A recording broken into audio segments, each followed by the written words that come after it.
নমস্কাৰ, মই হেমেন অৰ্ণৱ পুনৰ নতুন বিষয় এটিলৈ আপোনালোকৰ মাজত উপস্থিত হৈছোঁ। আজিৰ বিষয় হৈছে how to sing, how to practice classical music. অৰ্থাৎ আমি কেনেকৈ সাধনা কৰিব লাগে তাৰ বিষয়ে আলোচনা কৰিম। ইতিমধ্যে মই আগৰ ক্লাছত কৈছিলোঁ যে আমি ৰাতিপুৱা উঠিয়েই আমি আৰ্লি মৰ্ণিং উঠিয়েই ওম প্ৰেক্টিছ কৰিব লাগে। ওম প্ৰেক্টিছ কৰোঁতে আমি আমাৰ তিনিটা স্থান, তিনিটা পজিশ্যন আমি ব্যৱহাৰ কৰিব লাগে। ইতিমধ্যে মই কৈছিলোঁ যে আমাৰ তিনিটা অক্টেভ আছে, মন্দ, মধ্য আৰু তাৰ, যাক নেকি উদাৰা, মুদাৰা আৰু তাৰা বুলি কোৱা হয়। এতিয়া উদৰ মানে হ'ল পেট। যেতিয়া আমি ওম প্ৰেক্টিছ কৰিম আমি পেটৰ পৰা ওমটো উলিয়াবৰ কাৰণে চেষ্টা কৰিব লাগে। অৰ্থাৎ পেটৰ পৰা ডিঙি, তাৰপিছত তালু। যেনে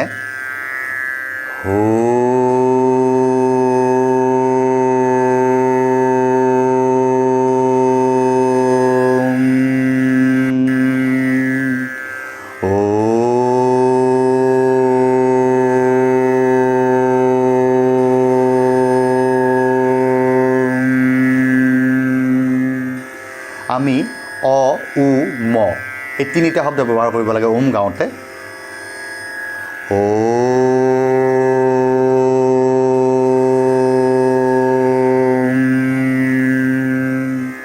আমি আৰ্লি মৰ্ণিং উঠিয়েই ওম প্ৰেক্টিছ কৰিব লাগে। মই ইতিমধ্যে কৈছোঁ ওম প্ৰেক্টিছ কৰিলে আমাৰ ভোকেলটো খোল খাই যায় আৰু আমাৰ যিমান জড়তা আছে সেই জড়তাবোৰ নাইকিয়া হৈ যায় আৰু নেক্সট আমি অলংকাৰ গাবৰ কাৰণে সহায়ক হয়। তাৰপিছত আমি ওমটো আৰু অকণমান বেলেগ ধৰণে গাব পাৰোঁ। যেনে পা পা সা হৰি ওম, পা পা সা হৰি ওম, পা পা সা হৰি ওম, হৰি ওম, হৰি ওম। এনেদৰে আমি 10 মিনিটৰ পৰা আধা ঘণ্টা ওম প্ৰেক্টিছ কৰিব লাগে। তাৰপিছত আমি অলংকাৰসমূহ গাবলৈ চেষ্টা কৰিব লাগে। অলংকাৰক আমি পাল্টা বুলি কওঁ। এতিয়া অলংকাৰ কাক কয় মই ইতিমধ্যে কৈছোঁ। যেনেকৈ নাৰী এগৰাকীয়ে অলংকাৰ পৰিধান কৰিলে দেখিবলৈ যেনেকৈ সুন্দৰ হয়, ঠিক তেনেকৈ আমি যেতিয়া প্ৰত্যেকটো নোট, আমি প্ৰত্যেকটো স্বৰ যেতিয়া আমি প্ৰেক্টিছ কৰিম আমাৰ কণ্ঠস্বৰ সুন্দৰ হয় আৰু এই স্বৰসমূহকে অলংকাৰ বুলি কোৱা হয়। এই স্বৰসমূহক আমি অলংকাৰ বুলিও ক'ব পাৰোঁ।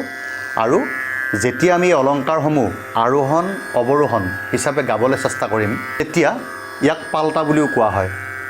আৰোহণ মানে হ'ল উঠি যোৱা, যেনেকৈ আমাৰ পৰ্বতাৰোহণ বুলি কোৱা হয়। আৰোহণ মানে হ'ল উঠি যোৱা আৰু অৱৰোহণ মানে হ'ল নামি অহা। যেনে মই দেখুৱাই দিছোঁ। আৰোহণ সা ৰে গা মা পা ধা নি সা, এনেকৈ উঠি গ'লোঁ। এতিয়া আকৌ নামি আহিম, সা নি ধা পা মা গা ৰে সা। অৰ্থাৎ আৰোহণ মানে হ'ল উঠি যোৱা। আমি ক্ৰমান্বয়ে যেনেকৈ আমি ঘৰৰ চিৰিবোৰ ষ্টেপ বাই ষ্টেপ আমি ওপৰলৈ উঠি যাওঁ, আকৌ ষ্টেপ বাই ষ্টেপ নামি আহোঁ, ঠিক তেনেকৈ আমাৰ শাস্ত্ৰীয় সংগীততো আৰোহণ মানে হ'ল আমি এটা ষ্টেপৰ পৰা আনটো ষ্টেপলৈ আমি খুব ধুনীয়াকৈ গতি কৰিব লাগে। আৰু অৱৰোহণ মানে হ'ল খুব ধুনীয়াকৈ আকৌ তললৈ নামি আহিব লাগে। ইয়াকে আৰোহণ অৱৰোহণ বুলি কোৱা হয়। এতিয়া প্ৰথমে মই গাই দিছোঁ।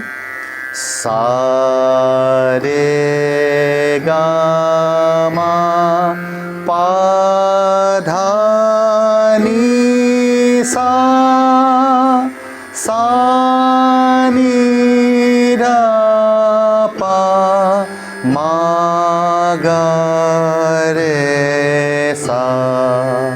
অৰ্থাৎ আৰোহণ মই উঠি গ'লোঁ, আকৌ অৱৰোহণ মানে মই নামি আহিছোঁ। গতিকে আমি এনেদৰে আৰোহণ অৱৰোহণ এনেকৈ আমি প্ৰেক্টিছ কৰিব লাগিব। আকৌ গাইছোঁ সা ৰে গা মা পা ধা নি সা সা নি ধা পা মা গা ৰে সা। অৰ্থাৎ আমি আৰোহণ কৰিলোঁ, আকৌ অৱৰোহণ কৰিলোঁ। এতিয়া এইটো দুবাৰকৈ গাব লাগিব।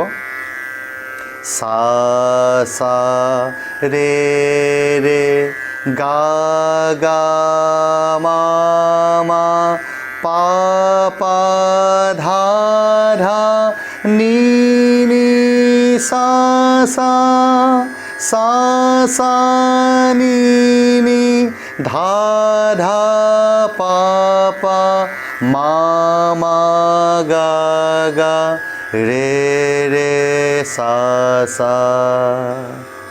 আৰু আমি এই নোটসমূহ যেতিয়া আমাৰ ভালদৰে লাগিব, পাৰফেক্টলি যেতিয়া আমাৰ নোটসমূহ লাগিব, তেতিয়া এই নোটসমূহকে আমি আ কৰি গাব পাৰোঁ। বহুতে আকাৰত গোৱা বুলি কয়, গতিকে গাইছোঁ হা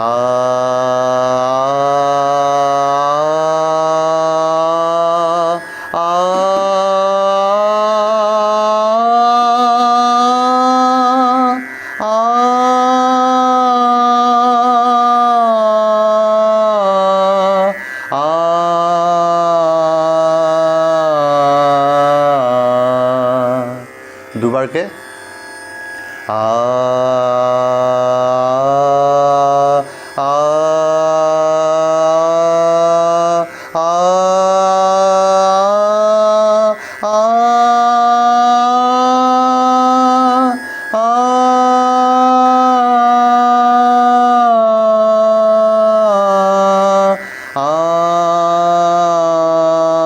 আ